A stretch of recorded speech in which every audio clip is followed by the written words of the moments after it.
TV serial Anupama की upcoming episode में देखे के मिली कि अनुपमा देख ली कि अधिक पाखी पर हाथ उठौले बाना। इस सब देख के अनुपमा काफी भड़क गई जेकरे वजह से उनके समझ में ना आई कि वो का करें। वो अधिक के गुस्से में देख के पाखी के अपने साथ रूम में ले जातली, जहाँ पर वो पाखी से सवाल करतली कि ऊ ऐसा काहे करे देली है। अनुपमा का हालत अनुज भी देख लेता ना और अनुज के भी सब पता चल जाता। तबे अनुपमा सीधा वनराज के कॉल करके बा और बाबूजी के साथ कपाड़िया हाउस में आवे के कहतली।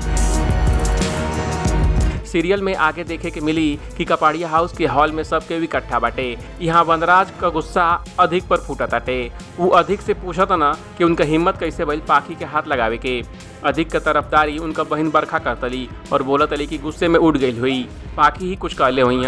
तब अनुपमा जवाब देतली और कहतली, भाभी कैले तो तुहू बहुत कुछ बालू, ओकर हिसाब लगाए बैठब तब बहुत कुछ हो सकेला। हम तो कबो तो के थप्पड़ नहीं मरनी। अनुज भी अनुपमा का बात का खूब सपोर्ट करतना और बरखा के चुप करवा देतना।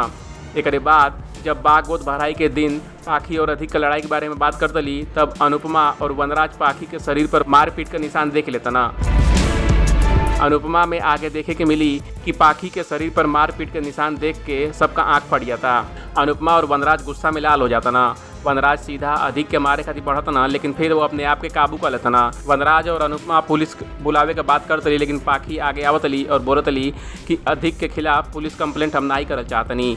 ए दौरान अनुपमा और वनराज पाखी के काफ़ी समझावता ना। आगे सीरियल में काफ़ी देखे खातिर देखत रही ABP भोजपुरिया।